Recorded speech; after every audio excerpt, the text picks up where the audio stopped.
What's going on, guys? Back with a video today.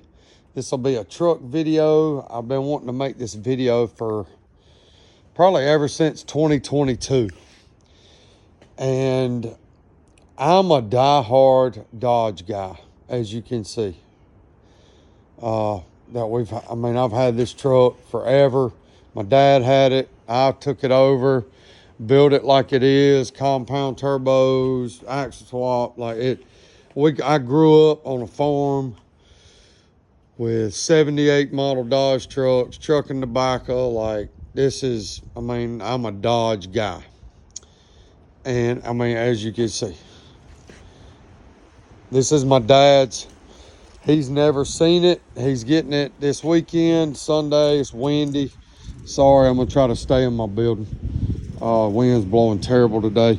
So this is like my dad's dream truck. And he wanted a newer one, 19 and up, with all the big screen and all that. And I told him, I'm like, man, if I was gonna buy another one today, it will be a 14 to 18. You know, you can do a lot with these trucks. I think this is the best generation, newer generation of them. He wanted a mega cab with ram boxes. This is like his dream truck. So this is what I found him. It's a 60,000 mile 18 Longhorn. Old lady had it. Went and bought it. Anyway, I'm a Dodge guy. Why am I driving a 24 Limited Ford? I wrestle with this, man. So I've had probably at least 13 of these, from this to this. I've still got a 97 12 valve. I've got this 89. I've got a 64 4-door Power Wagon with a 97 motor in it. P-pump motor. I bought a 2022 Ram, and this is where I've been wrestling with this video since 2022. And I'm like, no, I'm a Ram guy. They just cannot get it together, man. Like, the 68 RFE sucks. Like, for them to have run that for so long, like, and have the engine they have is just terrible. I ordered a 2022 mega cab, ram boxes, 3500 high output, Aisin transmission,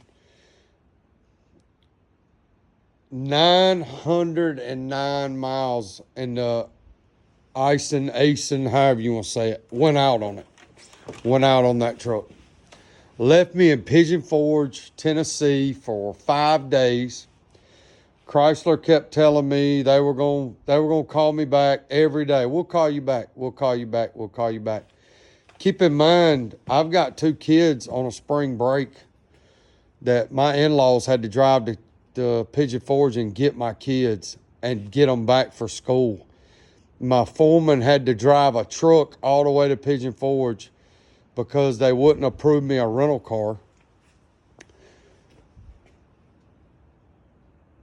I drove my work truck home. My buddy had to go all the way to Pigeon Forge and get my truck and get it back to my local dealership because they could get it right in because I bought it from them. And the Sevierville dealership was 7 to 9 weeks before they could even look at it. So I sent them a bill we got a rental car for 1 day to go get something to eat in Pigeon Forge. It was $200 for the rental car. And my buddy drove 4 hours there and 4 hours back for $1,500 with his rollback. They declined everything. Chrysler, FCA, they refused to pay anything. They declined my stuff 3 times. Through all this, I talked to my rep that was handling the repairs. He told me, no problem. We want it towed to a dealership that will work on it. If your local dealership will work on it, that's the one we need to get it to. Get it towed. he approved me to have it towed. And then for 3 times they declined my towing and my $200 rental car. So it took about 2.5 months to get a transmission. My local dealer finally gave me a 1500 to drive. And keep in mind, man, the window sticker on that truck, I mean, everybody knows what they were in 22. It was the loaded, it had every option you could possibly, it was 103,000. And I didn't pay that for it, but that's what the MSRP was. They never called to see if I got my truck back. They just dropped the ball on and I get it. It was a snap ring in the ASIN. You know, when mine got back to the dealership, there was 3 of them sitting behind the dealership. And I think the highest mileage one was 2,300 miles. Mine and the other truck had less than 1,000 miles on them. So my dad will not own a Ford. So I said, if you're going to buy a Dodge, buy the 4th gen. Like, that's what I would buy if I was to go back and buy one. And this one here is a great truck. We sent it to the gym, so it's lighter than, normal. Got the grid heater delete with the Monster Ram. It's going to be a great truck for him for the long run. He's still driving my 03 that I sold him 20 years ago. He's still driving my 03. So he gets a truck about every 20 years, and he's 78 years old. So he said, I'm buying my last truck. I want it to be nice. So this is it. And this is not my first Ford. I flipped a couple of Fords through COVID. Didn't really keep them enough because I was wanting to get back into a Dodge. After my 22 debacle with Chrysler, the manager of the local dealership called me one day because the salesman found out they declined all my requests for towing and stuff, and the local dealership wrote me a check to pay for my towing and my rental car. I think it was $1,700 and some dollars. But that was pretty much it, man. Like, I mean, it's just you pay so much for these things, and it's just crazy that I understand stuff happens. Like that one there, the fan clutch hung wide open on it. The fan clutch hung wide open. It took a week to get a fan clutch. The thing had 4,000 miles on it, or whatever. Stuff happens. I'm good with that. But like I've stood by Chrysler, man. Like through all the crap, through all the 68s. Like I put a transmission in my 16 model. Like I had to pay for it out of my pocket. I put a transmission in my 06 Mega Cab with 40,000 miles on it because they voided my warranty, said I towed something too heavy. Like I've stuck here and stuck here and stuck here about as long as I can stick here. And now the new one, I've been waiting for the 25 to come out. I mean, it's still roller lifters. Like go back to go back to the stuff that works. Like the CP8 is basically a CP4. Like, what are you doing? Like, you've got a platform that is awesome and you refuse to put it together. Like, hell, I can put it together. Manual valve body. Look, I can put it together. Why can't y'all? Manual valve body swap. 48 with compound turbos on a 12 valve. Like the OVE pump truck. Like I love this truck. Like, it's such a joy to drive. You did away with straight shift. Like, you did away with the manual transmissions. Like, I'm just like, what are we doing? I'm just gonna give you a review on my 24 Ford. 20,000 miles on it. I just got back from hauling this truck 5.5 hours each way to FP Truck Fest. it's a beast, man. Like, no problems. I've done some stuff to it. Carly suspension, the same thing I did to my Ram. It's got the Logic IQ airbags on the back. Banks air intake, pedal monster, the iDash. I've just kind of started building this truck. Like, I mean, I'm gonna keep it for 5 years like I did my 16 model. This is just a great truck. It pulls like a beast. I can cut the shifting into manual when I'm towing down mountains, so it doesn't search for a gear. It does search for gears if you're towing and going down a mountain. It wants to, I mean, the exhaust brake works okay. It ain't nothing like this, but it works okay. If you got a load pushing you down a mountain, it's going, I mean, you tap the brakes, it's going to go from fifth to third in a red line. So you just shift it over in the manual, like, and control it with the lockup. I'm liking this truck. I've had it, is it March? I've had it a year. And I like it.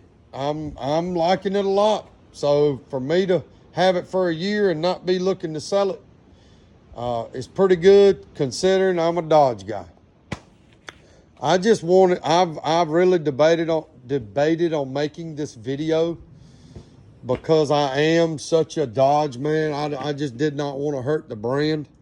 But this is ridiculous, man. Like, I don't know.